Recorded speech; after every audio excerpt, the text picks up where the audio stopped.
Ok, me van a presentar, ¿no? Sí, te hago la presentación y luego te doy el paso. Ok, excelente. Bueno, vamos a dar inicio al último panel, titulado Resistencia y Represión Transnacional. Y va a dar comienzo John Lynch, corresponsal y autor, profesor emérito de Periodismo Internacional de la Universidad de Columbia, ganador de la Medalla de Oro María Mons Cabot por una carrera de distinción en la cobertura de las relaciones Estados Unidos-América Latina, y también recibió la Orden de Bernardo Higgins de Chile. Ha sido reportero y editor en numerosos medios norteamericanos y chilenos, como The Washington Post, National Public Radio, Cypher Chile y Archivos de Chile. Entre sus varias obras destaca especialmente su libro titulado Asesinato en Washington, publicado en 1980 junto con Saúl Landó, en el que aborda el asesinato del ex canciller chileno Orlando Letelier en Washington, documentando por primera vez los informes de inteligencia sobre el Plan Cóndor. Su ponencia se titula El sistema Cóndor y la fallida Tercera Guerra Mundial contra la izquierda. Adelante, John. Bueno, estoy muy feliz de estar con ustedes. He cambiado un poco el título de mi presentación. Se llama la geoestrategia del sistema Cóndor de Michelini a Europa. Si me dan la oportunidad, voy a hablar un poco de temas de estrategia para poner el ataque contra Michelini y Gutiérrez Ruiz en el contexto más amplio de una estrategia de las dictaduras de eliminar la amenaza progresista, democrática en América Latina y en el mundo, especialmente en Europa y Estados Unidos. Es importante no confundir o generalizar demasiado hablando de Cóndor. Cóndor no es la represión generalizada en el Cono Sur en los años 70. Fue algo mucho más específico y mucho más sui generis. Cóndor fue una proyección del poder militar más allá de las fronteras de los países.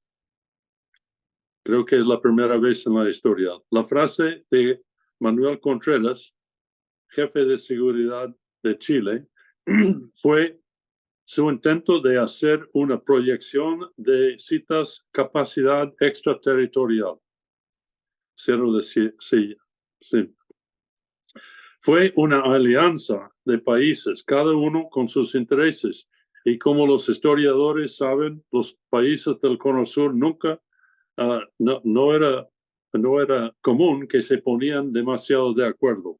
Pero en el caso del Cóndor sí, porque tenían enemigos en común. Primero, se definían como sus enemigos estratégicos el marxismo internacional, término demasiado general, pero que todos entendemos en el contexto de la Guerra Fría. O sea, cualquier conexión con Cuba o la Unión Soviética. Y en ese rumbo, obviamente, los grupos de extrema izquierda que habían levantado armas en América Latina en esa época. Pero más importante es el segundo enemigo. Veían también a la democracia y a los movimientos de derechos humanos que eran cada vez más fuertes en Estados Unidos y Europa como su enemigo estratégico. Usaban la frase estamos en una tercera guerra mundial, sin ironía. Los países del Cono Sur se consideraban a sí mismos los últimos baluartes de la civilización cristiana. El sistema Cóndor, para verlo en su esencia, hay que ver su meta estratégica, que era la derrota del marxismo internacional y sus aliados democráticos. Pero la definición de metas se apoyaba en tácticas militares nunca usados en América Latina. Operaciones de detención y asesinato dentro de los países miembros. Operaciones que incluían varios países, que daba permiso a los países de operar cada uno en los países de otros miembros. Y segundo, su segunda táctica militar, operaciones conjuntas, especialmente Chile, Uruguay, Argentina, principalmente en Europa, contra blancos de común acuerdo. Hay una distinción importante porque en los países miembros estaban operando donde ellos controlaban el territorio. Las policías trabajaban para ellos. Al contrario, en las operaciones conjuntas en Europa, en Estados Unidos, trabajaban en el territorio hostil, contra la policía local, contra las agencias internacionales de inteligencia, como la CIA y, en el caso de Europa, especialmente la inteligencia francesa. Hay que llamar estas operaciones por su nombre: terrorismo internacional, cuando un país trabaja dentro de otro país con el fin de asesinar a una persona. Eso no es nada más que terrorismo internacional. Hay que enfatizar que lo que intentaba hacer los países del Cono Sur en este momento era sui generis en la historia de América Latina, tal vez en Europa también. Quiero trazar entonces la trayectoria de estas campañas militares de Selman Michelini hasta las operaciones en Europa. Cóndor, como saben, empezó con una reunión en Chile, pero sí la coordinación de los países había empezado informalmente ya en principio de 1974, pero sin esa estrategia global que estoy trazando ahora. A partir de marzo de 76, con el golpe en Argentina, empezó en serio la Operación Cóndor. La primera fase fue corto. Eliminaron en pocas semanas, en marzo y abril de 1996, las organizaciones de extrema izquierda acuarteladas en Argentina. Estoy hablando de la JCR, la Junta Coordinadora Revolucionaria, que juntaba el MIR chileno, el ERP de Argentina, el MLN Tupamaros de Uruguay y el ELN, el Ejército de Liberación Nacional, la organización boliviana que había trabajado con Che Guevara en Bolivia. El MLN, estoy hablando ahora en las primeras semanas después de marzo, el MLN argentino, uruguayo, ya había sido derrotado en 1972. Había muchos cuadros en Argentina, pero sin el poder de antes. El MIR trabajaba con también en Argentina porque había,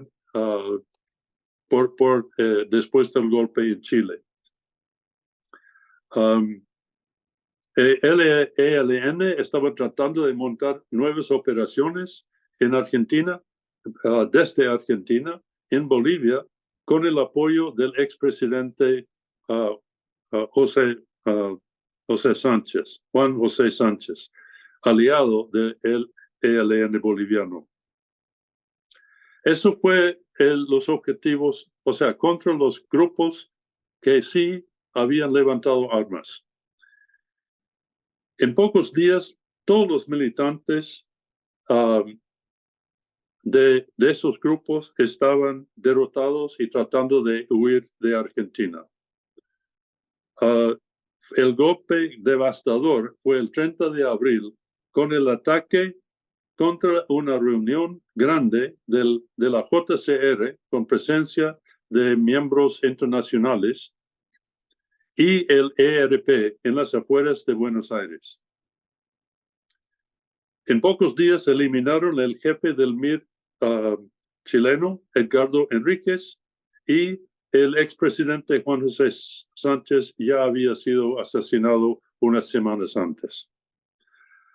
O sea, la derrota fue total y los militantes de extrema izquierda de la JCR estaban pasados a la retirada, básicamente. Entonces pasamos a la operación Selman Michelini, el 20 de mayo. Fue la transición de la fase 2 que estamos describiendo a la fase 3. O sea, operaciones afuera de América Latina con otros objetivos. Selman Michelini, me imagino que ustedes han hablado mucho de sus actividades y de sus ideales y principios políticos. Aún estando en Argentina, no tenía por qué pensar que estaba en demasiado peligro. O sea, estaba operando abiertamente desde su oficina informal en el Hotel Liberty.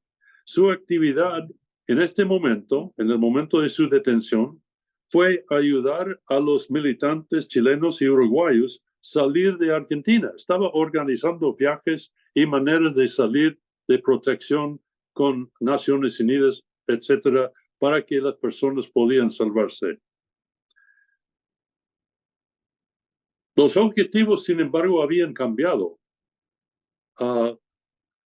Selman Michelini no era objetivo, no era blanco de asesinato por sus conexiones con la extrema izquierda, sino porque era un ejemplo ejemplar del nuevo objetivo de Operación Cóndor y de los países, que eran la destrucción de la oposición internacional a las dictaduras, la prevención de alianzas entre partidos de izquierda y centro, aún centro derecha, o sea, partidos democráticos.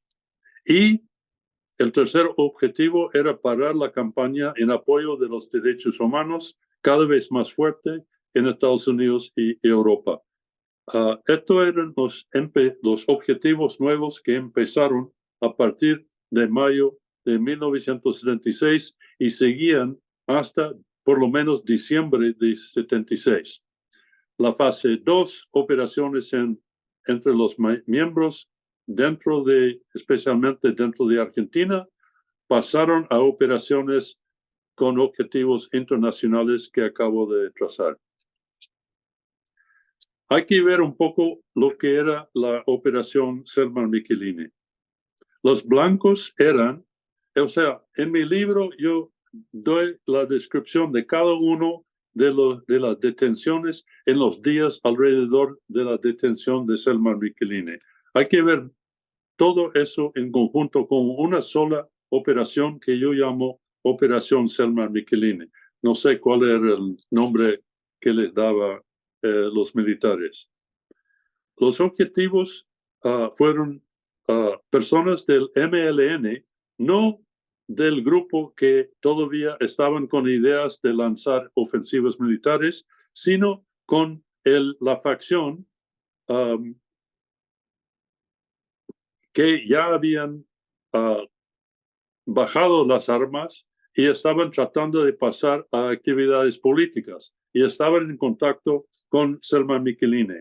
Efraín Martínez Platero, por ejemplo, sobrevivió, pero su casa fue allanado en los mismos días, un par de días antes de la detención de Michelini Gutiérrez Ruiz.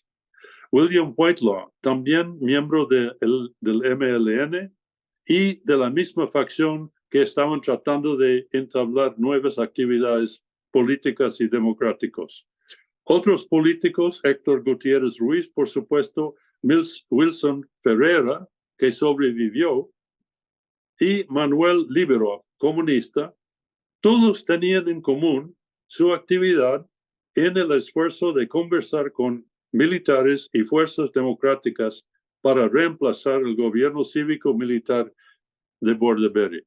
Ustedes, los uruguayos académicos, deben haber investigado mucho más la envergadura de esas conversaciones, pero de mi manera de ver, marcan el empiezo de la nueva estrategia que termina en Europa. Selman Michelini, lo cito en mi libro, dijo: yo soy el único que converso con todos.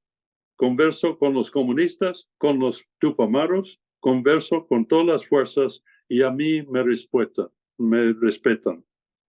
Era por eso que fue enemigo, no por sus supuestas actividades terroristas, como los militares suelen decir, sino por su función de formar alianzas con nuevas fuerzas democráticas y de izquierda. La segunda operación en esta nueva fase 3 de Operación Cóndor, fue Orlando Letelier en Washington. Orlando fue Letelier, el ex canciller chileno y ex ministro de Defensa, el último jefe a Augusto Pinochet durante los últimos días de la democracia chilena. Estaba trabajando como el líder más importante del exilio en Washington. Su trabajo embargaba creación de alianzas entre el Partido Demócrata Cristiano y la izquierda, o sea, los partidos de Salvador Allende, del socialismo chileno. Su actividad en Europa incluía operaciones de parar tratos económicos internacionales de Chile y había tenido efecto en parar unos embarques a Holanda de Chile. Y además, Orlando Letelier tenía una red de lazos diplomáticos en Estados Unidos y Europa sin comparación con otros. O sea, su red de contactos incluía hasta Henry Kissinger, con quien había almorzado unas semanas antes de su asesinato en septiembre de 1976. Entonces, el trayecto de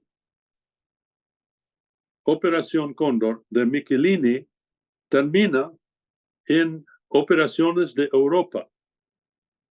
Y para describir esas operaciones, que yo creo que es el elemento menos estudiado, menos entendido en todos los estudios, en los estudios serios sobre Operación Cóndor. Cito un memo importante de Henry Kissinger con el título La Tercera Guerra Mundial y Sudamérica. Fue de agosto de 1976, justo después de que la CIA había descubierto la fase 3 de Operación Cóndor, la idea de pasar de operaciones en América Latina hasta operaciones en Europa. Fue esas operaciones planificadas en Europa que causó preocupación en Washington y de Kissinger. Este memo explica estratégicamente la posición de Estados Unidos. Su jefe del sector Latinoamérica del Departamento de Estado escribe el memo a Kissinger y dice que los regímenes militares del Cono Sur se ven asediados, estoy citando, por un lado por el marxismo internacional y sus exponentes terroristas, por el otro por la hostilidad de las incomprensivas democracias industriales engañadas por la propaganda marxista. Los países forman un bloque político con dice el memo, con el peligro que estos países escapan de la influencia de Estados Unidos por su radicalismo político. Más significativamente, están uniendo sus fuerzas para erradicar a la subversión, una palabra que abarca cada vez más a la disidencia no violenta de la izquierda y la centroizquierda. Algunos hablan de la Tercera Guerra Mundial con los países del Cono Sur representando los últimos baluartes de la civilización cristiana. Esa fue una frase del canciller uruguayo Juan Carlos Blanco. Pero la realidad, si uno mira las operaciones en Europa, que yo describo, creo que por primera vez en completo en mi libro, muestran que la gran mayoría de los blancos no fueron terroristas ni con cualquier definición del término, sino fuerzas democráticas o de derechos humanos. Cada país tenía sus blancos preferidos y las operaciones en Europa eran tripartita siempre, o sea, incluían misiones de fuerzas de seguridad trabajando en conjunto de Chile, Argentina y Uruguay. Los blancos de Uruguay fueron Hugo Corres, Partido para la Victoria del Pueblo, ni en ese momento era terrorista, pero sí había trabajado con grupos más violentos en Uruguay años antes. La mayoría no, nada que ver con el terrorismo. Wilson Ferreira Aldunate, que había ido de Argentina a Londres y era blanco de Cóndor en Londres. Enrique Ero, senador, y algunos líderes, imagina esto, algunos líderes de Amnistía Internacional. Entre ellos, he confirmado, Eddie Kaufman y posiblemente la señora Patricia Finney. Chile tenía sus terroristas de la JCR que habían creado un cuartel general para Europa en París. El jefe era René Gato Valenzuela, blanco de una operación en diciembre de Cóndor, y el único terrorista en la lista de verdad, Vladimir Ilich Sánchez, Carlos El Chacal, que venezolano, pero que estaba trabajando con grupos palestinos. Otros blancos de Chile, Orlando Letelier, obviamente, Edward Koch, diputado demócrata, eso fue por su actividad contra los militares uruguayos. Carlos Altamirano, Isabel Allende, hija de Salvador Allende, y Jacobo Sturman, un banquero y financista del Partido Comunista de Chile. En total hubo 45 blancos en Europa para operaciones, afuera de América Latina, en la fase 3. 21 de las operaciones que son operaciones que empezaron acciones, o sea, con personal en terreno, fueron 21. Y de todas las operaciones, 7 muertos. O sea, hay que enfatizar que fue la fase 3 de Cóndor fue un fracaso en el sentido que solo lograron matar a 7 de sus 45 objetivos. 15 de las operaciones se llevaron a cabo en Europa, 7 con participación de Uruguay. Bueno, terminando, las víctimas uruguayos, como ustedes saben, son los más numerosos de las víctimas de Cóndor, 38%, lejos del grupo más grande. Se puede decir lo mismo en las operaciones en Europa. La represión transnacional que estoy describiendo, en el momento actual también se usa más y más cuando se habla de Rusia, Israel y otros países que forman parte de la nueva ola de gobiernos autoritarios que comparten la visión antigua de Operación Cóndor de los países del Cono Sur.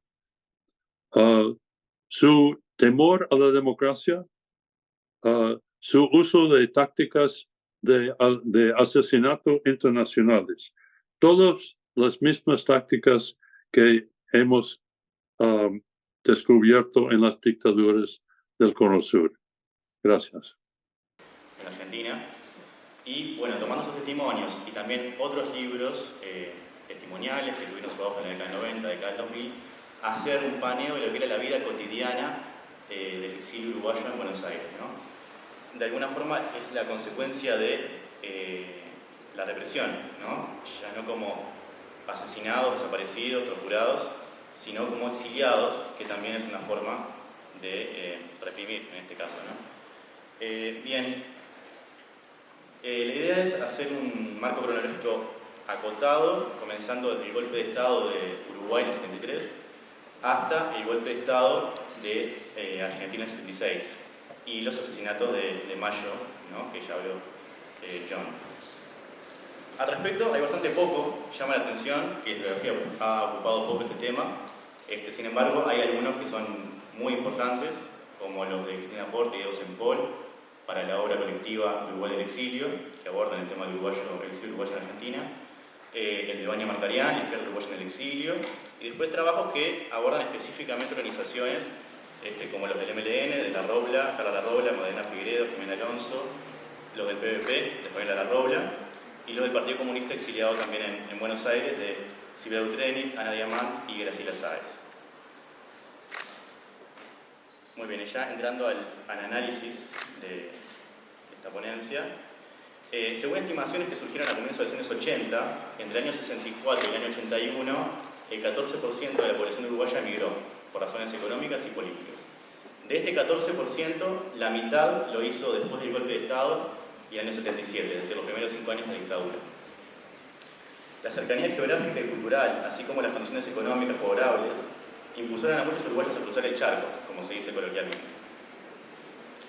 Es en este periodo que ocurre el triunfo electoral del Partido Justicialista el 11 de marzo de 73. En realidad era una coalición liderada por el Partido Justicialista en lo que se conoce como la Primavera de Cámpora. Argentina venía de 7 años de la última de las dictaduras, hubo varias dictaduras a lo largo del siglo XX. La anterior a estas elecciones fue la que se conocía como Revolución Argentina.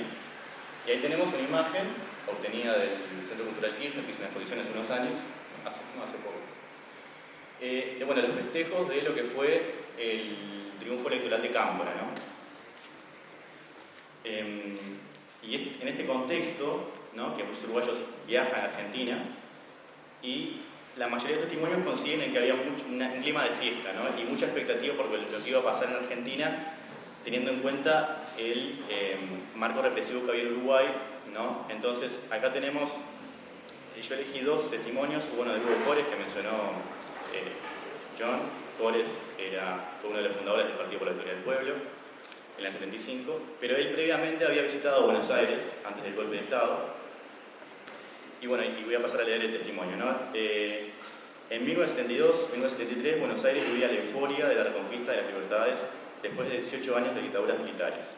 El triunfo de la resistencia, de las guerrillas, de los trabajadores y de las clases populares que se identificaban con el peronismo y la izquierda, también de los periodistas, los intelectuales, los editores que se habían arriesgado, era la victoria de todos los contestatarios, en la ciudad rica y cosmopolita, con sus diversas tradiciones culturales, con ediciones, librerías, cines, periódicos, minorías artísticas, religiosas y de todo tipo que se echaban a andar en un prodigioso y reverente movimiento de participación. De golpe y en pocos meses se veló ante nuestros ojos la realidad imprevista del pueblo peronista, la ciudad y todos sus intersticios inundados por la presencia de la movilización de un pueblo que se sentía vencedor, tras el liderazgo de su viejo jefe, que trasladaba un discurso ambiguo y con muchas señas a la izquierda. El viejo jefe era Juan Domingo Perón. En este contexto, el triunfo de Cámpora, había un reclamo por parte de la izquierda peronista del regreso de Perón, ¿no? De hecho, en la fotografía, si pueden ver, está la imagen de Cámpora sobre el auto y la de Perón, ¿no? Y voy a citar otro testimonio. Este es de una militante del PVP que también hablaba de esa sensación de fiesta y decía: nos vimos acá con una sensación de persecución, cagazo, de que la cosa empezaba a ser cada vez más pesada. Y llegamos a una especie de fiesta. La gente en la calle, no había medidas de seguridad, algo que para nosotros en Uruguay era una obsesión. De todas formas, hay que hablar de exilio, ¿no? No se puede hablar de un exilio solo, de una forma sola de vivir el exilio, y más teniendo en cuenta de que el contingente uruguayo en Buenos Aires era el más grande de todos los exilios. Y bueno, y la forma de vivir, de transitar ese exilio, dependía de la capacidad de adaptación de cada uno, ¿no? Para algunos fue un verdadero martirio en ese sentido. Entonces tenemos tres en realidad testimonios, nuevamente cores, de un punto de vista más positivo de lo que era ese comienzo del exilio en Buenos Aires, y después voy a citar dos militantes del Partido Comunista que no es tan agradable, ¿no? Ahí, esa es la imagen de la estación de Retiro en Buenos Aires, en la década del 70, contemporánea a lo que estamos hablando, y tiene que ver con el siguiente fragmento de Hugo Cores. Esto está todo extraído del libro de Cores, Memorias de la Resistencia. Para nosotros, Buenos Aires era, además, otras cosas. Un lugar lleno de referencias en la música que más nos gustaba. Una ciudad que así, como en esos tangos, se hacía querer. ¿Quién podría citarse en un bar de San Juan y Boedo y no pensar en Troilo? ¿Quién podía ver los trenes saliendo lentamente de Constitución o de Retiro, con gente de todo tipo y lleno de mujeres jóvenes que salían del trabajo y afuera colgados, arracimados descuidadamente en las escaleras del vagón, los muchachos de la colimba, y dejar de pensar en el misterio de lo que siempre el tren?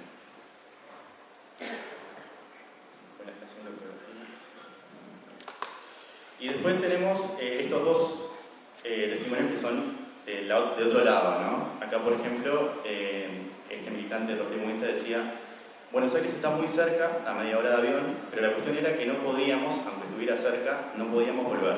Eso es el exilio. Saber que uno está ahí forzadamente sin poder volver. Eso es el destierro. Por algo era el castigo más terrible que imponían los griegos. Y el siguiente va también en la misma línea.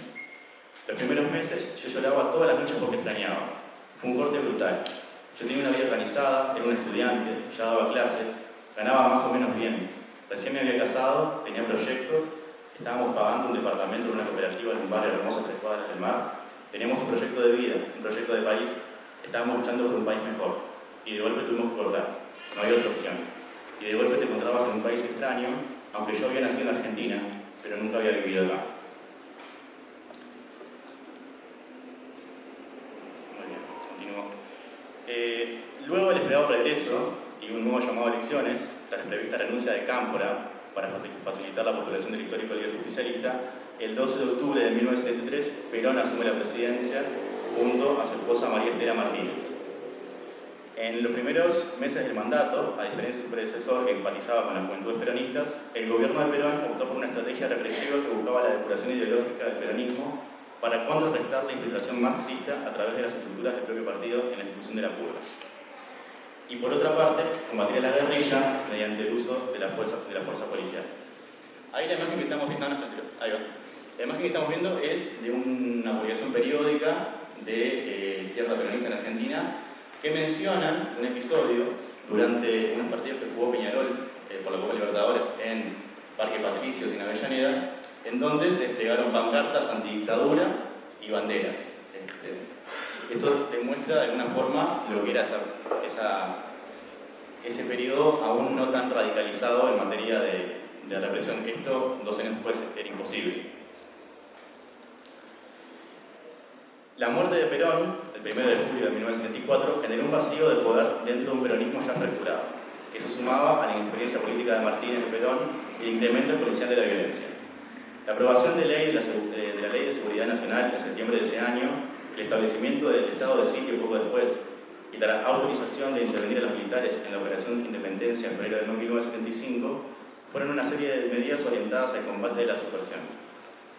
En estas condiciones, varios escuadrones paraestatales, de los cuales se destacó la AAA, Alianza Anticomunista Argentina, fundada y coordinada por el ministro de Bienestar Social del gobierno peronista, José Luis Ferrega, a fines de 1973, encontraron tierra fértil para desencadenar una violencia represiva sin precedentes bajo el amparo de una política estatal de impunidad que encubría su accionar.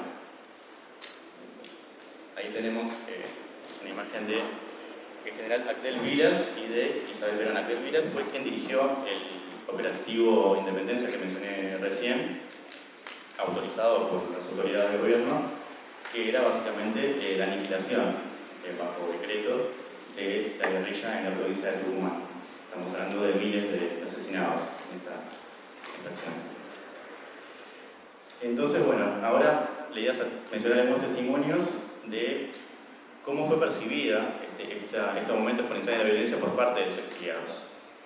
Y aquí voy a citar 3 testimonios de 3 militantes distintos del Partido Comunista del Uruguay. Al mes de llegar murió Perón. Aparece la figura de López Rega. De ahí el 76 pasaron muchas cosas acá en la Argentina. En el 75 ya estaba en plena acción la AAA. Así que también vimos que la cosa no iba a ser fácil en la Argentina. Incluso en el 75 a un primo hermano mío que era médico en La Plata lo asesinó la AAA. El siguiente testimonio cuenta, y medio que me encapsulé, digamos, en lo que es la familia. Y me metí mucho para adentro, porque tenía que mantener a mi familia. Bueno, después empezó a complicar la situación política en la Argentina, y mi planteo era, si yo me involucro acá, ¿a dónde voy? Para allá está jodido, acá está jodido, ¿y a dónde voy a ir? Acá hay esta sensación de que estaban cercados. También hay que tener en cuenta el golpe de Estado en Chile, ¿no? en septiembre del 73, que también generó un contingente importante de exiliados chilenos y uruguayos que estaban en Chile previamente. Otro nuevo testimonio al respecto decía, cuando murió Perón, empezó otra etapa, empieza López Rega. Yo no podía entender cómo podía haber un movimiento donde estuvieran juntos la izquierda y la derecha. No podía entender eso. Porque en Uruguay las cosas eran claras. Estaba la izquierda por un lado y la derecha por otro. Estaban los militares, los blancos y los colorados de derecha, y los blancos y colorados que empezaron a pensar de otra manera se fueron de los partidos tradicionales y se integraron al Frente Amplio. Entonces la izquierda legal era el Frente Amplio y el MLN era la izquierda derechera. Pero no había esa melange que fue y sigue siendo el peronismo. Esta incomprensión de lo que es el peronismo está muy presente en los testimonios, ¿no? A los uruguayos, incluso hasta el día de hoy, nos cuesta entender, ¿no? Por nuestra ya trayectoria política, y es difícil comprender, y siempre lo fue, el peronismo, porque, bueno, por ejemplo, en la AAA, liderada por López Rega, que era peronista, tenías antiperonistas, en ese sentido, y criminales comunes.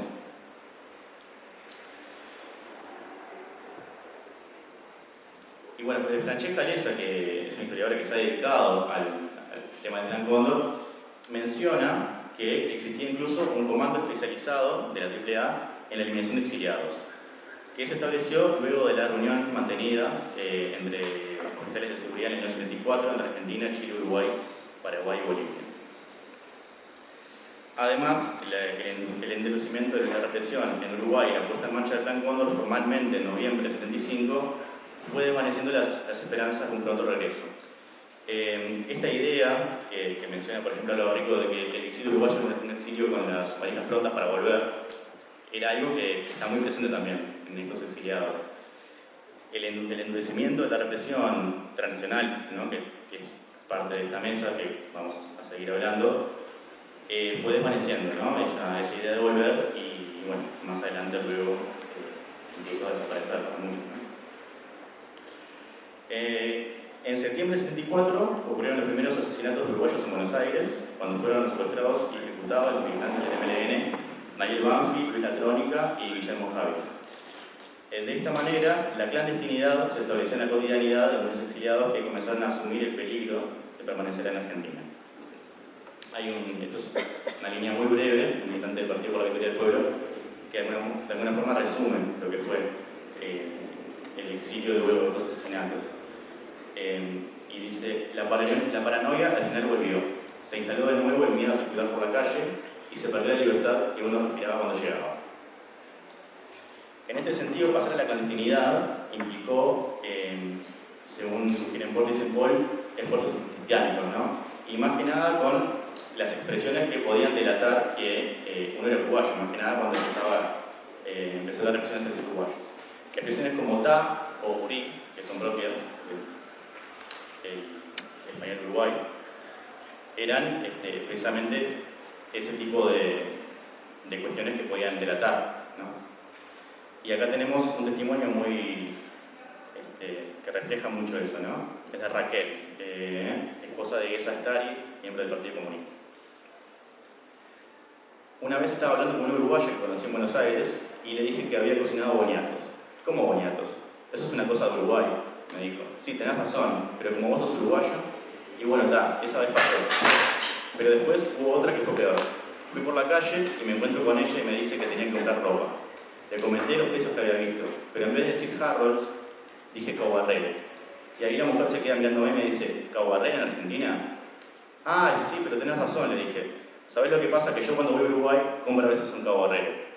Para los que no saben, Caborrer es un edificio y galería que se encuentra hasta el día de hoy en Distrito Jurídico Convención. Hace 50 años las galerías no eran lo que son ahora, ¿no?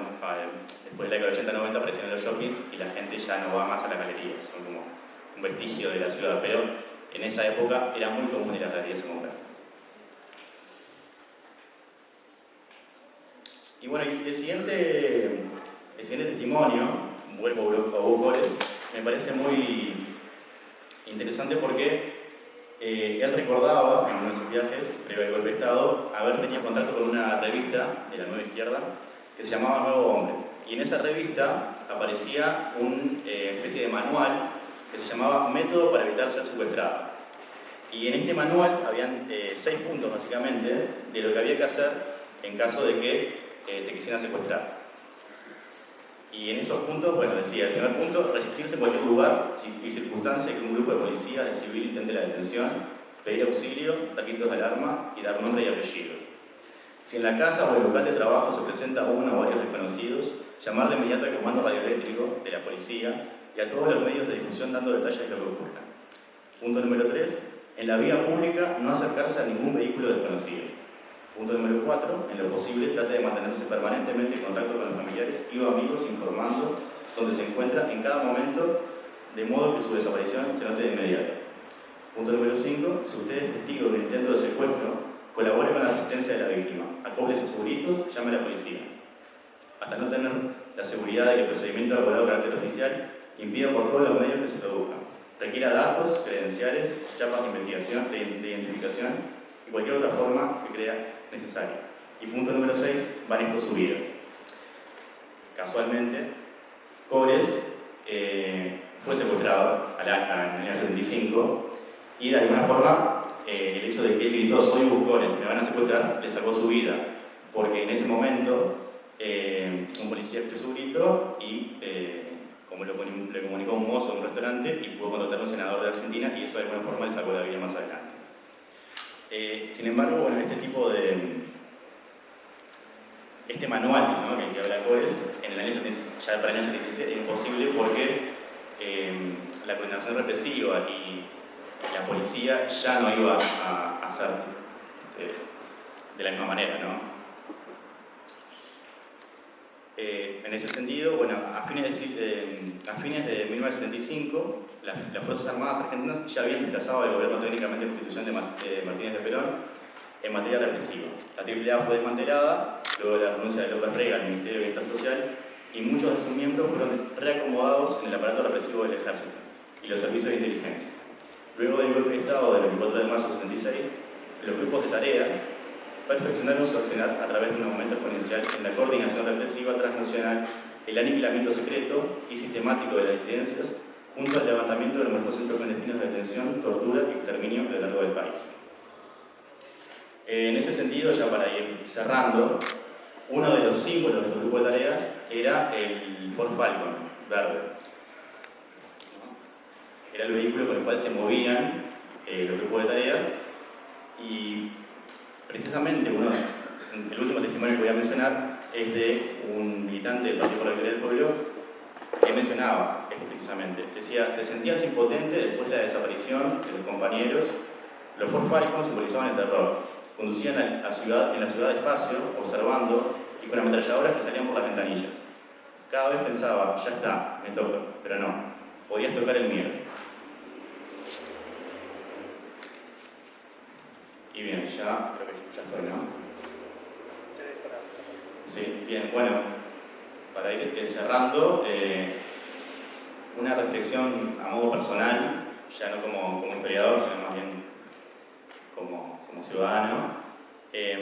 Trabajar estos temas, sinceramente, no es fácil, porque implican un episodio muy terrible y reciente. Y sin embargo a veces a uno le cuesta como gobiernos que están en este momento en América Latina tienen un discurso negacionista, que defienden a justamente represores y violadores de derechos humanos.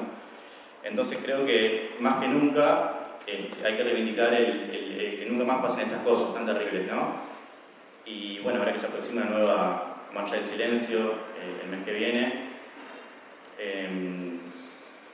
Nunca más dictadura. Muchas gracias. Gracias, Fernando. Ahora vamos a dar inicio con la tercera ponencia, a cargo de Mimmo Francinelli, historiador, cofundador de la Fundación Ernesto Rossi y Gaetano Salvemini de Florencia, es miembro del comité académico de varios institutos históricos italianos y es autor de numerosos libros sobre historia del siglo XX, con especial atención a la dictadura fascista y a la Italia posterior a la Segunda Guerra Mundial. En el año 2000 ganó el premio Viareggio y actualmente se están publicando en Italia otros dos textos suyos, Benedetto Croce, El fascismo, y junto con Marcello Flores, Conflicto entre poderes, justicia política y procesos en la Italia republicana. También se encuentra trabajando con Marina Cardoso en un libro sobre el Plan Cóndor a publicarse en Italia y en Argentina.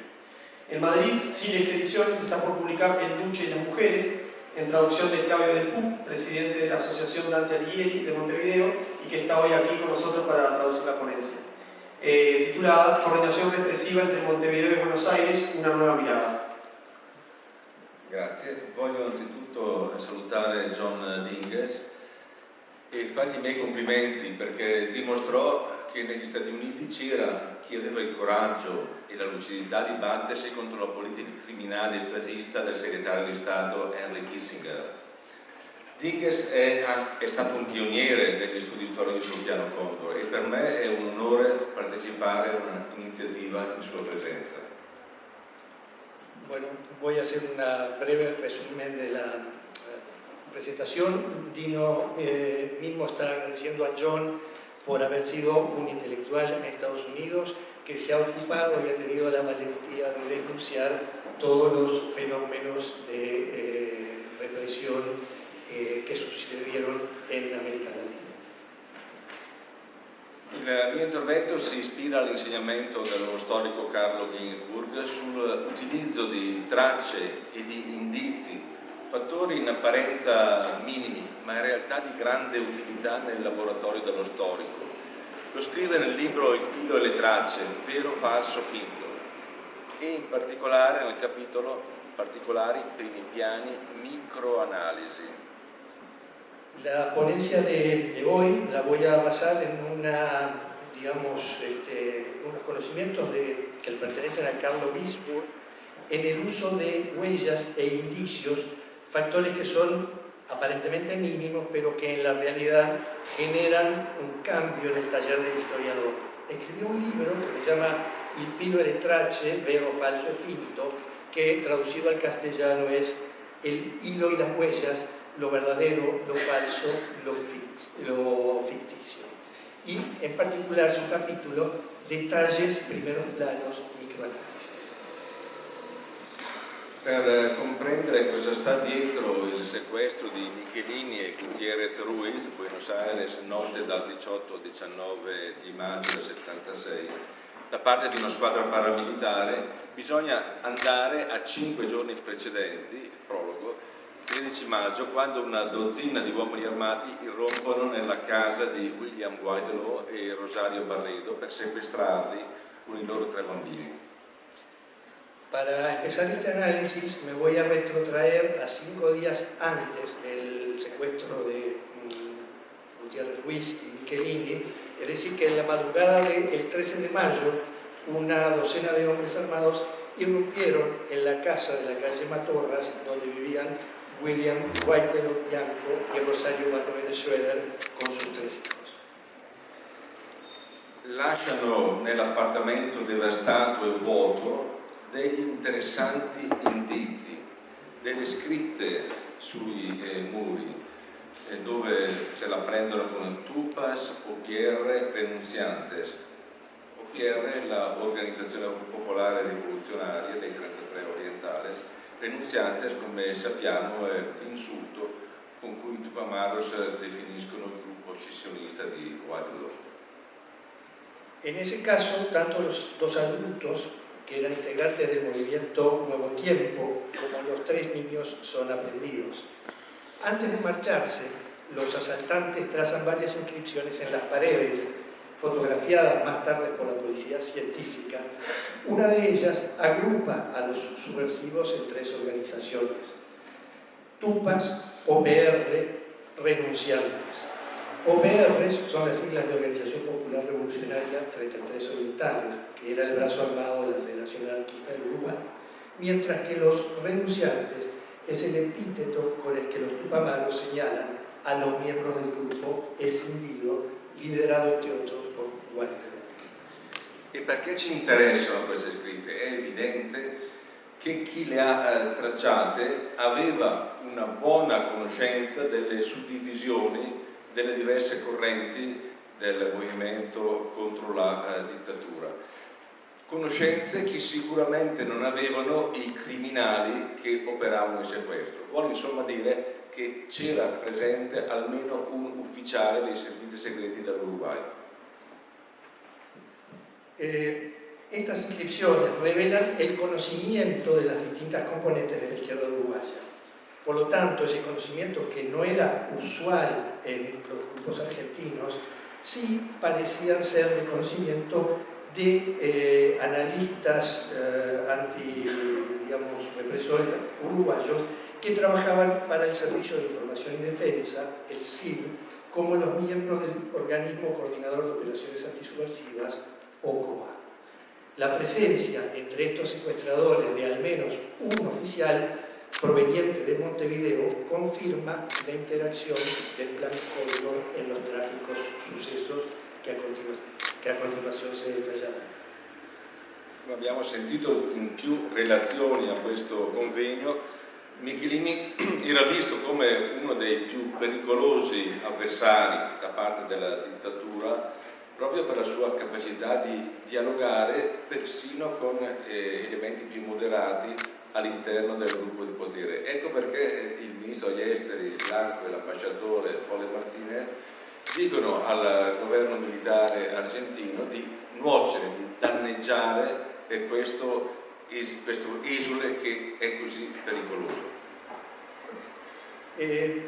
Dada el protagonismo y digamos el rol que jugaba Michelini en el exilio, hay una sensibilización por parte del Ministerio de Asuntos Exteriores, en particular de Juan Carlos Blanco y del embajador Adolfo Pole Martínez, a las nuevas autoridades del gobierno militar argentino sobre la necesidad de neutralizar a tan peligroso opositor, cuyo pasaporte es anulado a finales de noviembre del 1975.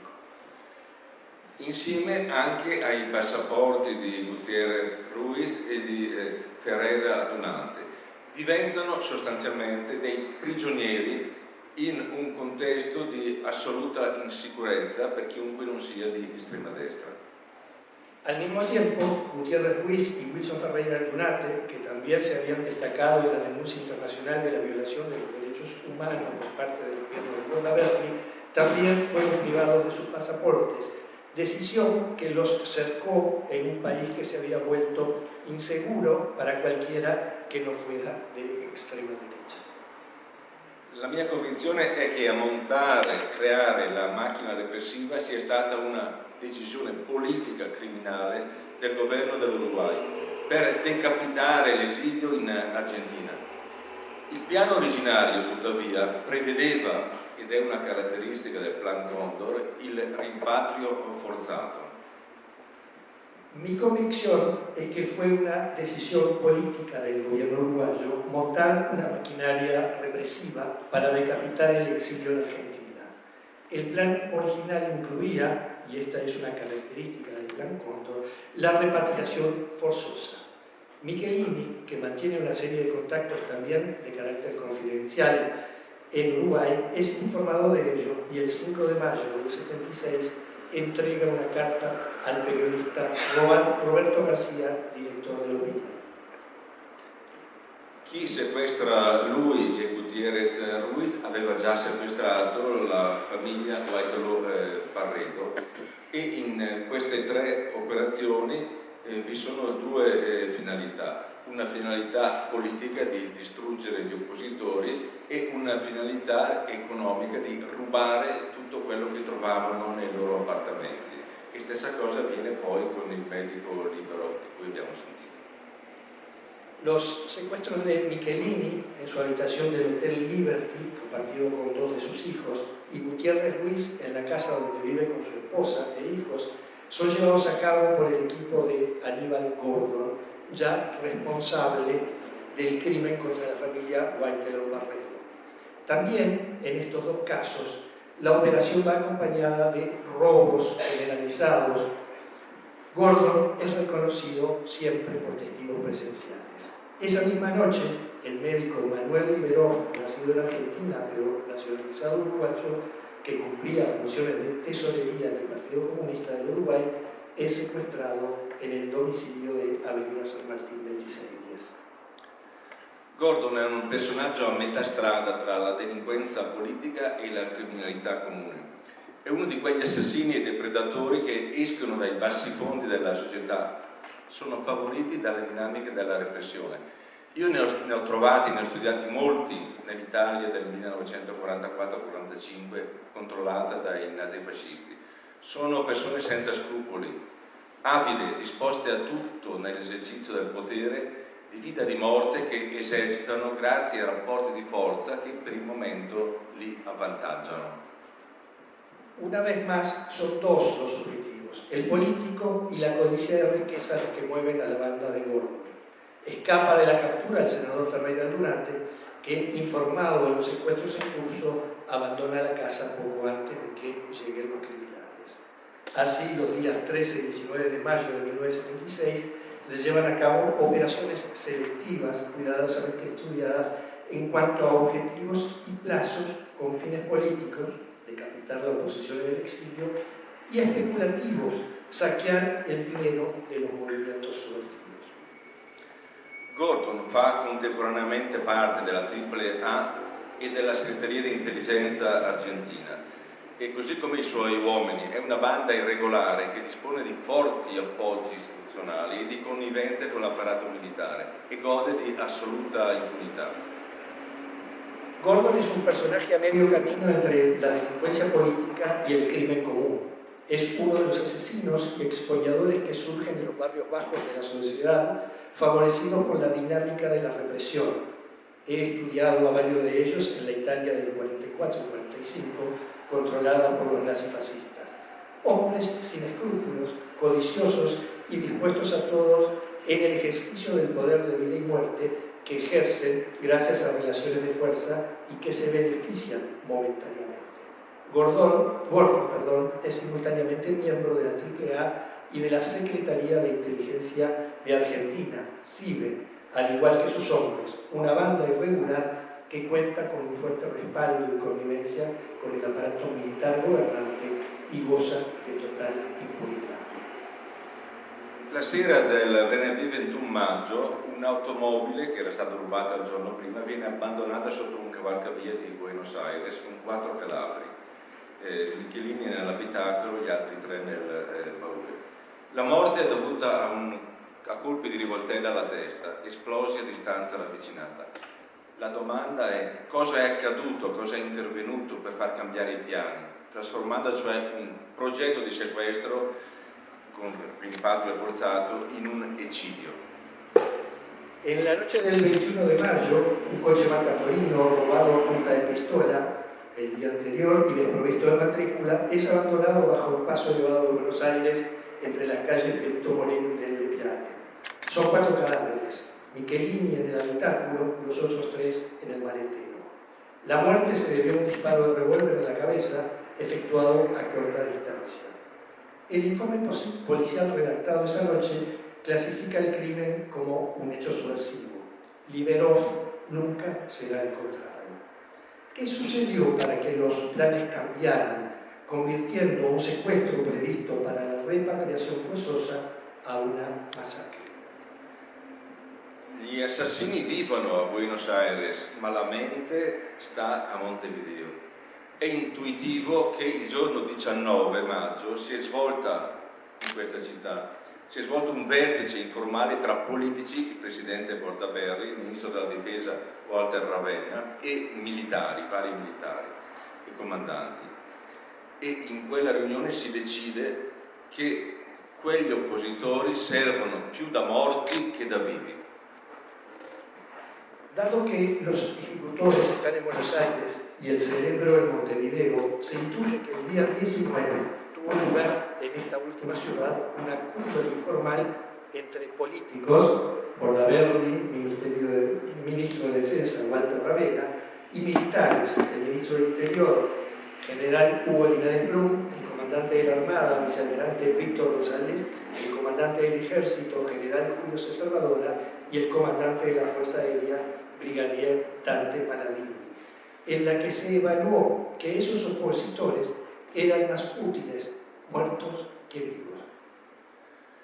Uccidendoli infatti si decapitava la comunità degli esuli, che veniva immobilizzata dal terrore, perché ragionavano: se si uccidevano parlamentari di quel rilievo, tanto più si potevano distruggere i militanti di base che continuassero nella lotta.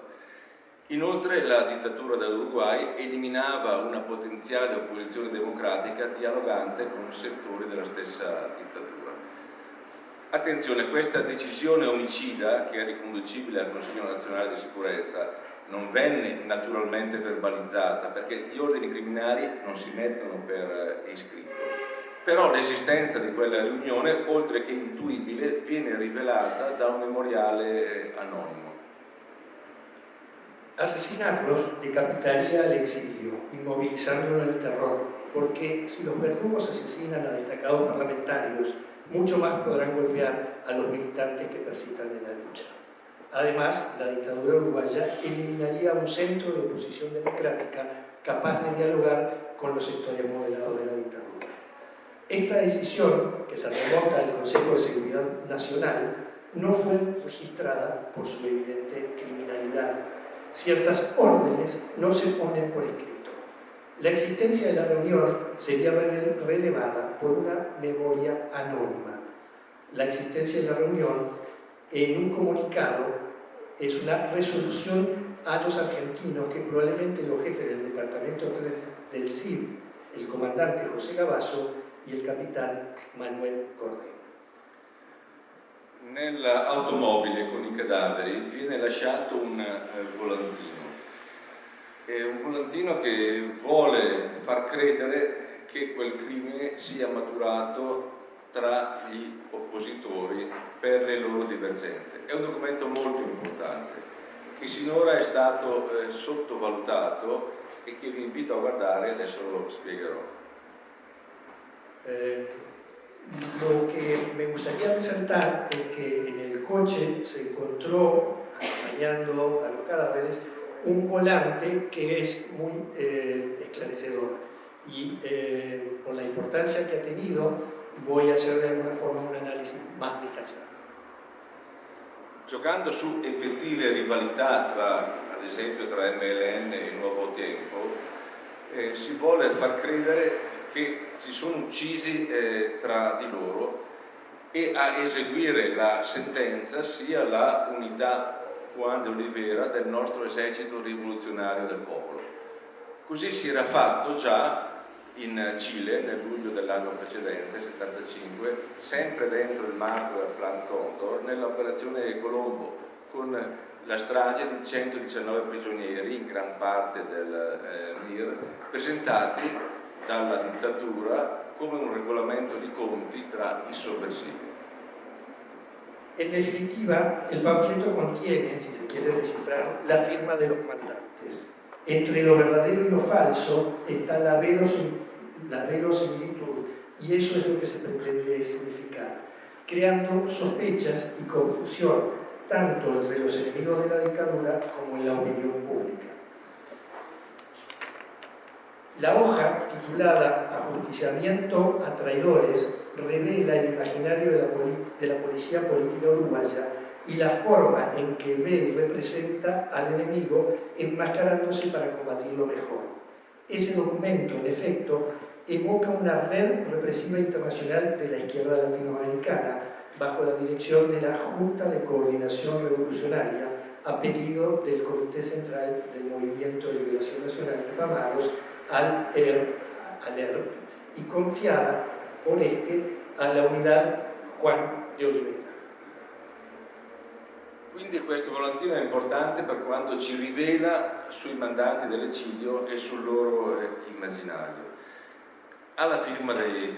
C'è la loro firma, e ho trovato addirittura il modello sul quale i servizi segreti dell'Uruguay hanno creato questo.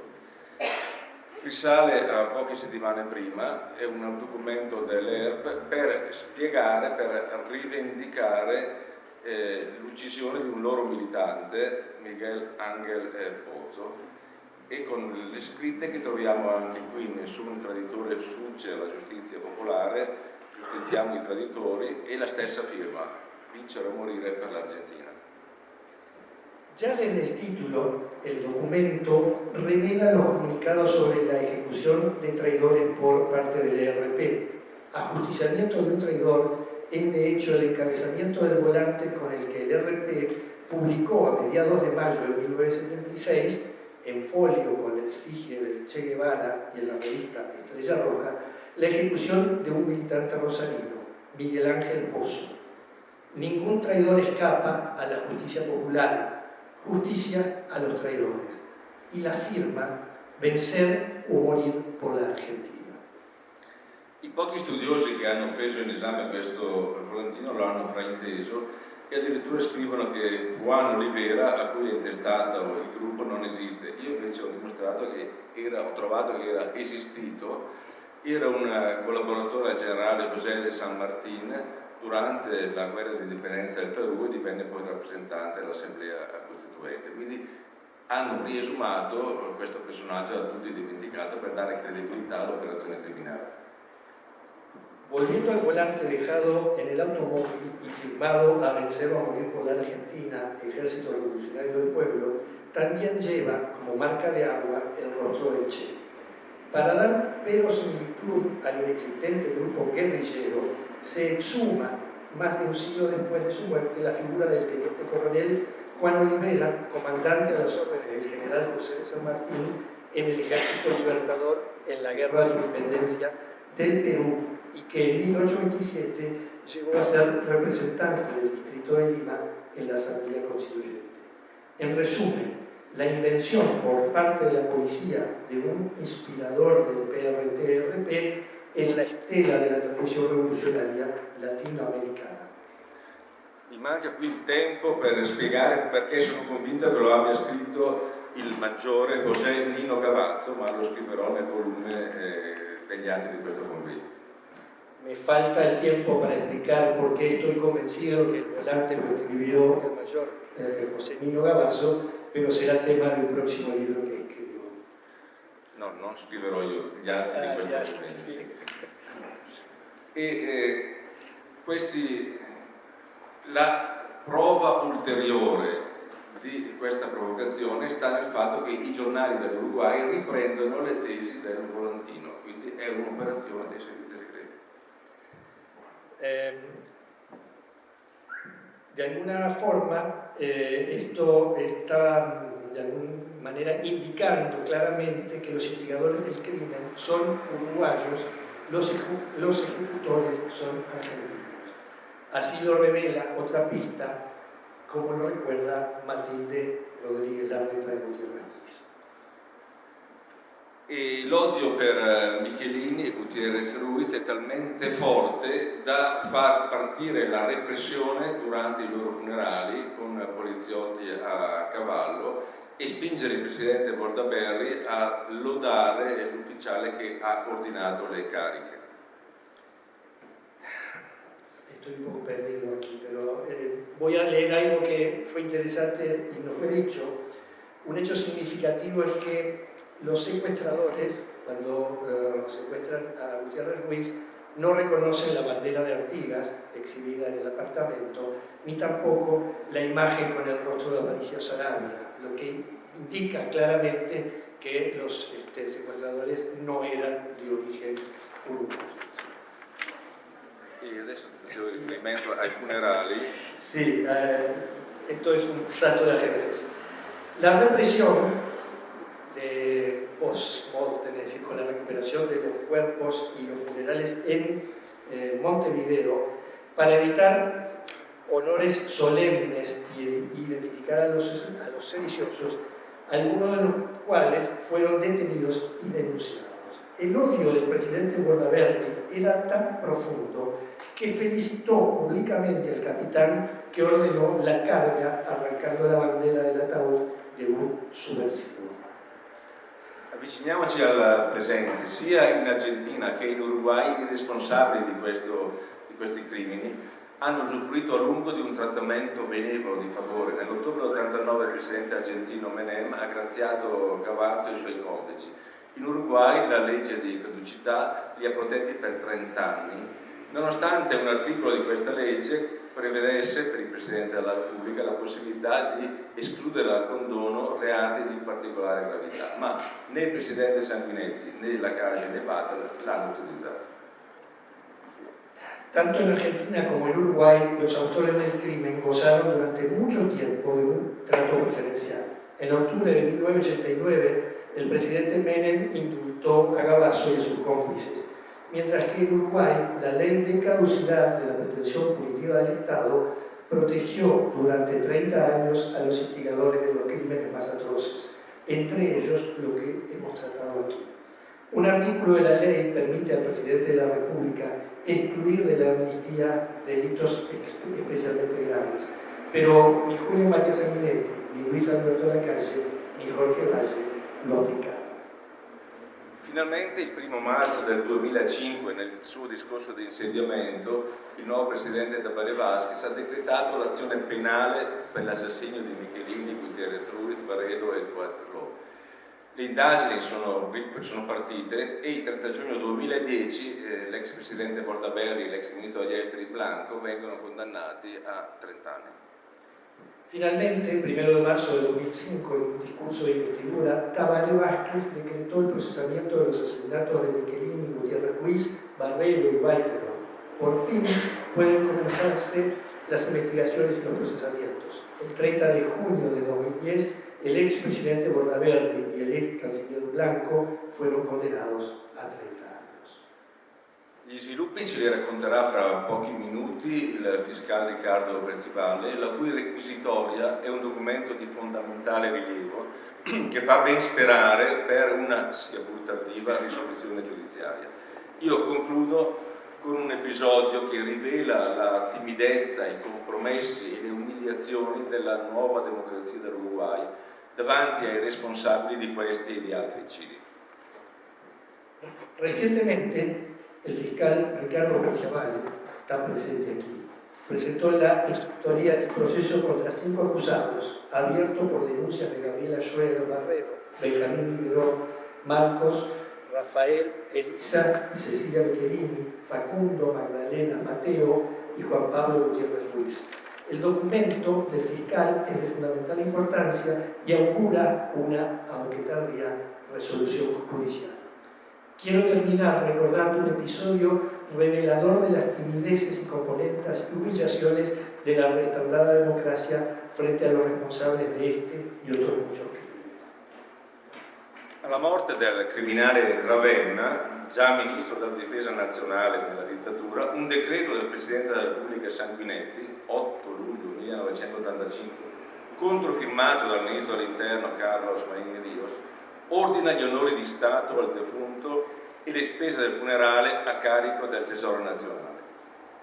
È una vergogna nazionale, un insulto alle vittime, ai loro familiari e a tutto il popolo dell'Uruguay, se pensiamo che Ravenna è corresponsabile di quei delitti e ordinò la repressione odiosa contro chi partecipò ai funerali di Michelini e Gutiérrez Ruiz. A la muerte de Ravenna, ministro de Defensa Nacional en la dictadura, un decreto del presidente de la República Sanguinetti del 8 de julio de 1985, refrendado por el ministro del Interior Carlos Marín Ríos, dispuso honores de Estado y un funeral a cargo del Tesoro Nacional. Una vergüenza nacional, así como un insulto a las víctimas, a sus familias y a todo el pueblo uruguayo, sobre todo si se tienen en cuenta las medidas represivas contra los participantes en los funerales de Michelini y Gutiérrez Ruiz, ordenadas por el gobierno en el que Ravenna ocupaba un puesto clave. Grazie. Bueno, gracias. gracias a ambos. Ahora vamos a dar paso a la última ponencia.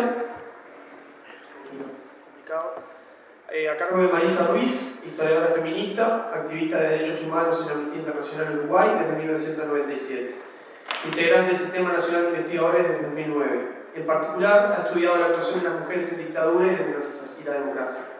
Es docente de grado y posgrado en distintas dependencias de la UDELAR. Autora de libros y artículos en revistas especializadas sobre el rol de Amnistía en la dictadura uruguaya, sobre presos y presas políticas y sus familiares, exiliadas y el papel de las mujeres en el referéndum de 1989. Actualmente integra un equipo de investigación Clemente Estable, donde investiga la prensa de mujeres en el siglo XX. También colabora en el grupo Exilios de la Facultad de Humanidades y Ciencias de la Educación. Su ponencia está titulada Memorias emblemáticas y transnacionales de asesinatos y desapariciones en Buenos Aires a actos en Montevideo. Les voy a contar una cosa, cambié el nombre de mi ponencia, porque cuando se la dije a Marina, no había reflexionado lo suficiente, y se llama Una aproximación a las marchas del 20 de mayo que conmemoran desde 1996 el terrorismo de Estado en sus diversas manifestaciones. ¿Se escucha ahora? Sí. En esta presentación pretendo examinar el proceso mediante el cual los hechos trágicos del 20 de mayo del 76 fueron unificándose en una memoria emblemática del terrorismo de Estado en sus diferentes modalidades y dieron lugar a conmemoraciones en formas de actos y marchas realizadas sistemáticamente a partir de 1996.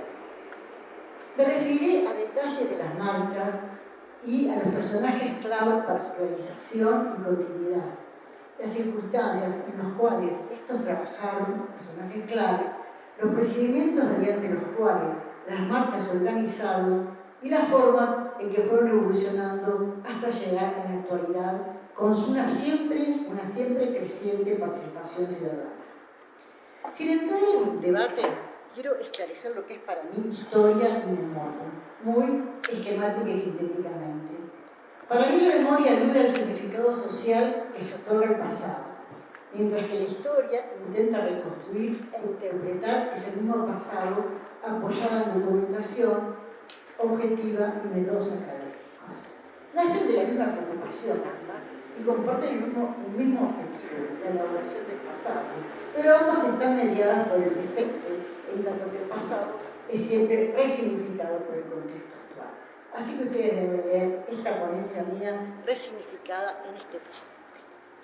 Los acontecimientos del 20 de mayo del 76 tuvieron la peculiaridad de aglutinar, aunar, unificar simbólicamente en esta fecha una memoria emblemática que devino colectiva, una serie de violaciones de derechos humanos practicadas por la dictadura del Cono Sur, los exilios, traslados a centros clandestinos de detención. Aquí aparece Orletti, aparece la nueva calle, pero no me acuerdo, no tengo que haberlo anotado, Alzheimer me parece que era la nueva calle. A ver, Gabriela. Bacaca. Me equivoqué pensando en la ciudad vieja de acá. Traslados a centros clandestinos de detención, torturas, asesinatos, desapariciones, secuestros de niños, todo bajo la sombra del siniestro Gran Cóndor. Al mismo tiempo de estas espantosas noticias y de estos trágicos acontecimientos, también se visibilizó la actuación de las redes transnacionales de defensores de los derechos humanos, movilizados para salvar vidas, rescatar niños y efectuar denuncias internacionales. Estas memorias emblemáticas, como ustedes saben, no son un distintivo local ni regional. La memoria cobró relevancia analítica a partir de la Segunda Guerra Mundial y también por una trágica paradoja de la historia. El que la pensó y elaboró fue un sociólogo francés muerto en el campo de concentración, Maurice Holbach. La memoria del Holocausto se constituyó en un tema paradigmático. También lo fueron las memorias de Vichy en Francia, las naciones ocupadas por el nazismo, los países asiáticos ocupados por Japón y, por último, en última instancia, las memorias que aparecieron después de la caída del muro de Berlín de los países de Egipto. Pero sin embargo fue recién en los 90 que las especialistas comenzaron a ocuparse de la historia del presente y sus nexos con la memoria. Yo voy a hablar de un especialista estadounidense, Steven Stern, que acuñó el concepto de memoria emblemática, sobre todo para el caso chileno, pero yo lo aplico para el caso uruguayo. La memoria emblemática otorga un sentido interpretativo y un marco amplio a las memorias individuales o sueltas. Los recuerdos adquieren una coherencia que convence a sectores significativos para que se reconozcan en el discurso de construcción de las memorias emblemáticas, a los cuales se alimentan y de los cuales son los resultados. Entonces yo voy a tomar algunas características que le brinda Stern a estas memorias emblemáticas, pasándola a través de la criba de los sucesos del 20 de mayo. Primero, estas memorias deben poseer historicidad, que obviamente se las da la corporeidad de los cadáveres, de las desapariciones y las denuncias.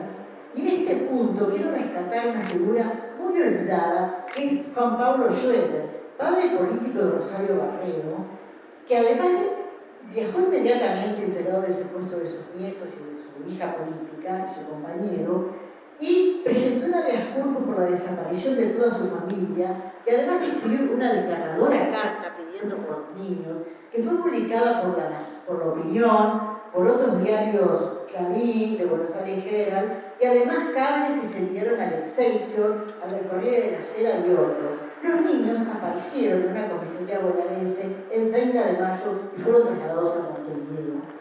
Esto muestra la historicidad de esto. La aparición de los 3 niños cuyos raptos habían sido evidentemente denunciados. Tienen que ser amplias estas memorias.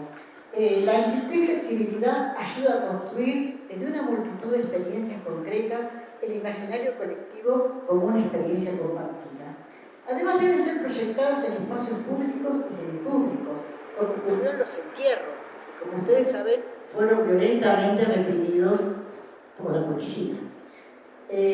También tienen que estar encarnados en un referente social convincente. Hasta 1996, este referente social fue el movimiento de derechos humanos, que tomaron en primer plano, todo el movimiento en su conjunto, las luchas contra la impunidad.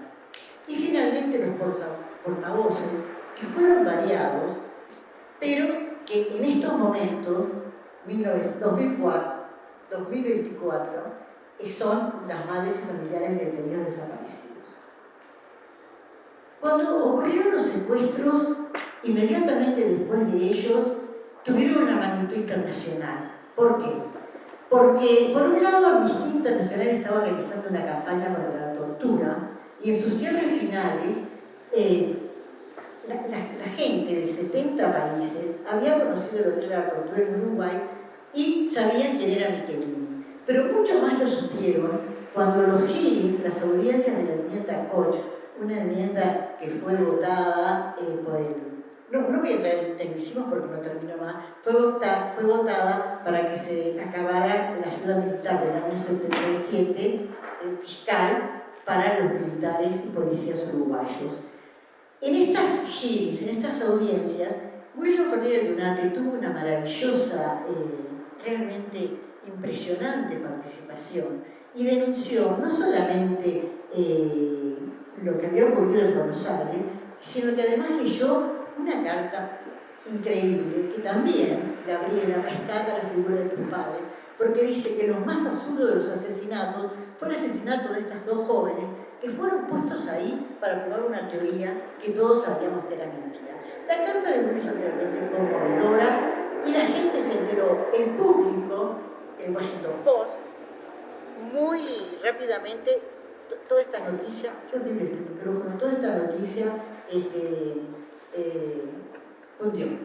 Bueno, a fines de la dictadura, me voy a saltear, hubo un intento de conmemorar la fiesta del 20 de mayo y como fue prohibida por la policía, se realizaron romerías de una tumba a otra, de la tumba de Selmar a la tumba del Toba. 20.000 personas se desplazaron en esa marcha prohibida, pero permitida, gracias. Al comenzar primer gobierno electo en el 85, ustedes saben que hubo unas comisiones, 3 comisiones en realidad, la de Cecilia Fontana, la de los desaparecidos y la de Michelini y Gutiérrez Ruiz. Fueron, pese a la buena voluntad de algunos legisladores, fueron bastante inútiles en el sentido de que no tuvieron ningún poder, no podían llamar a los testigos, no podían hacer demasiadas averiguaciones, y aunque contaron una cantidad de material, ni siquiera pudieron encontrar una cosa interesantísima, que era que había una serie de militares, 61 militares uruguayos y 3 extranjeros que habían estado vinculados a toda la represión en Buenos Aires, pero que no estaba probado que ellos estuvieran vinculados orgánicamente con las Fuerzas Armadas. Cuando el triunfo del voto amarillo, que fracasó porque solo el 42% apoyó el voto verde, esto se vivió como una tragedia colectiva que creo que todavía no ha sido lo suficientemente estudiada. La que salió peor parada del movimiento de derechos humanos fue la agrupación de familiares de detenidos desaparecidos, que, como dicen en un libro editado por Carlos de Masi, estuvieron a punto de disolverse. Recién en el 95, algunos sucesos nacionales e internacionales comienzan a mover la esfera política. El famoso reportaje de Horacio Berbisky a Schlingo, no me acuerdo su nombre de pila, que dice que se tiraban los prisioneros desde las avionetas al mar vivos y drogados. Esto causó una gran conmoción en Buenos Aires e hizo que el comandante en jefe del ejército, Martín Balsa, pidiera disculpas públicamente y dijera que los militares habían desarmado sus uniformes, convirtiéndose en viles asesinos. Esto que causó una gran problemática, una gran crisis, las memorias volvieron en Argentina, también pasó en Uruguay, porque muchos de los detenidos desaparecidos podrían haber sido también arrojados, uruguayos arrojados al mar junto con los argentinos. Entonces ahí aparece un personaje bastante clave en la historia de estas nuevas marchas, que es el senador Rafael Michelini, líder del Nuevo Espacio, que junto con sus hermanos, y esto quiero destacar, Selmar, hijo, conocido por todos como Chicho Michelini, y Felipe, se habían mantenido activos en su compromiso con los derechos humanos, tanto para esclarecer los asesinatos de su padre y los otros colegas, compañeros, como para denunciar los crímenes de la dictadura. Los 3, con Rafael de alguna manera dando la cara por ser un senador, planificaron pasos y actividades necesarias para movilizar una todavía apática población uruguaya en materia de derechos humanos. Pidieron una entrevista a los generales, que se la concedieron, le pidieron a los generales un gesto, algo, les explicaron que no había ningún tipo de intención de llevarlos a juicio, ya la ciudadanía se había explicitado, pero los generales no hicieron absolutamente ningún juicio. Felipe con Chicho, según relata Rafael en una entrevista que yo le revisé, dijeron que había que movilizar. Y de acuerdo, esto es textual de Michelini y de Rafael, de acuerdo, vamos a una marcha, pero tenemos que evitar duelos de consignas. No pedimos que se juzguen a los militares, sino que entreguen los restos a la familia, para que se pueda llevar una flor, para cerrar la herida, porque el Estado tiene una gran responsabilidad. También acordamos ese 20 de mayo porque se cumplían 20 años de los asesinatos. Increíblemente, El Observador, el 3 de abril, hizo un reportaje a Michelini que declaró y puso como título: vamos a marchar, va a ser una marcha del silencio. O sea, que hay que agradecerle al Observador el título y que la marcha también fuera convocada por Marcha del Silencio. ¿Por qué ese silencio? Como dice Michelini, hay un respeto muy fuerte con respecto a las víctimas y al mismo tiempo evitaba el duelo de consignas que puede incurrir en la izquierda. Se quería dejar el acto abierto para que fueran blancos, colorados, todas las personas estaban contra la impunidad. Los familiares adhirieron y se sumaron, y todo empezó a rodar de una forma muy importante. Rafael Michelini destaca también el apoyo de Marina Arismendi, del Partido Comunista a través de Marina Arismendi, y el PCNT y otras organizaciones de derechos humanos. Una vez terminada la marcha, que fue muy exitosa para la apatía del momento, los Michelini insistieron que en el futuro las marchas tenían que ser protagonizadas y organizadas por los familiares.